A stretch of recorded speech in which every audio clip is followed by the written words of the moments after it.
যে ব্যবস্থা গ্রহণ করা সম্ভব একজন কর্মী বা একজন নেতার বিরুদ্ধে, আমরা সেই ব্যবস্থা গ্রহণ করেছি। কারণ আমাদের রাজনীতির অন্যতম একটি মূল স্লোগান বা মূল লক্ষ্য হচ্ছে জনগণের সম্মতিতে থাকা, অর্থাৎ জনগণের সমর্থন থাকে এমন অবস্থানে থাকা। জনগণের আমরা আমাদের বহু নেতাকর্মী, বেশ অনেক নেতাকর্মী, কিছু সংখ্যক লোক, কিছু সংখ্যক ব্যক্তি এটিকে দলের দুর্বলতা হিসাবে উপস্থাপনের চেষ্টা করছে।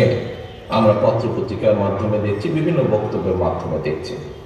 আজকে আমার নেতৃবৃন্দ, এখানে যারা সহকর্মীবৃন্দ, আপনারা যারা উপস্থিত আছেন, আপনাদেরকে এবং আপনাদের মাধ্যমে সমগ্র বাংলাদেশে ছড়িয়ে ছিটিয়ে থাকা আমাদের লক্ষ কোটি নেতাকর্মীর উদ্দেশ্যে আমি একটি কথা বলবো, যারা এই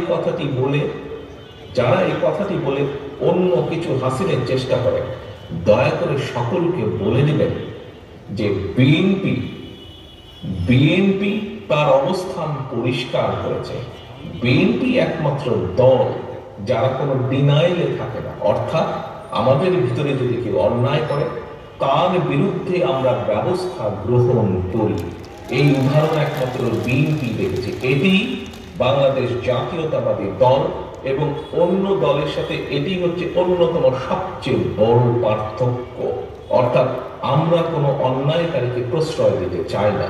আমাদের সামনে যদি কোনোভাবে কেউ উপস্থাপন করতে সক্ষম হয় অথবা প্রমাণিত হয় যে আমাদের কোনো সহকর্মী কোনো অন্যায় করেছে, যা সমাজের মানুষের কাছে এবং সামাজিকভাবে হোক, দৃষ্টিকোণ থেকে হোক না কেন, যা গ্রহণযোগ্য নয়, তাকে আমরা সমর্থন দেই না, তার বিরুদ্ধে আমরা ব্যবস্থা গ্রহণ করি। এটি অন্য রাজনৈতিক দলের সাথে বাংলাদেশ জাতীয়তাবাদী দলের পার্থক্য। এটা করেছে তমুক লোক, এটা করেছে, দয়া করে এসব কথা বলে বিভ্রান্ত করার চেষ্টা, আমাদের কথায় সবসময় আমরা চেষ্টা করছি এটা প্রমাণ করতে। প্রিয় সহকর্মীবৃন্দ, বক্তব্য বেশি লম্বা করব না। বক্তব্যের থেকে এখন সময় হচ্ছে কাজ। সেই কাজ হচ্ছে দলীয় কর্মী হিসাবে কাজ হচ্ছে দলকে পুনর্গঠন করা, দলের দেশকে নিয়ে, দেশের মানুষকে নিয়ে দলের জনগণের কাছে পৌঁছে দেওয়া।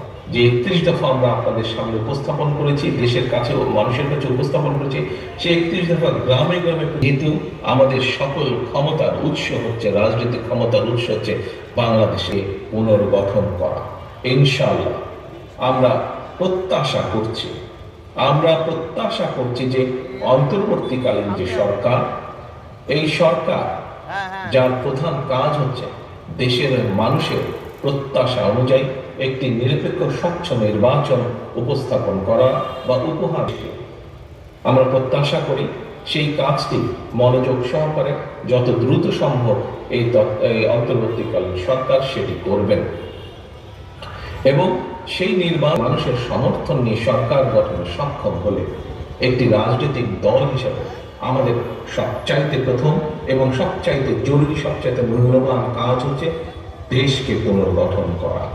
প্রিয় সহকর্মীবৃন্দ, আজ এই কাউন্সিলের মাধ্যমে আমরা যেরকম দলকে পুনর্গঠিত করব, আসুন আমরা আজকে এখানে শপথ গ্রহণ করি, এখানে আমরা প্রতিজ্ঞাবদ্ধ হই যে ইনশাআল্লাহ আগামী দিনে বাংলাদেশের মানুষের সমর্থন নিয়ে বাংলাদেশ জাতীয়তাবাদী দল সরকার।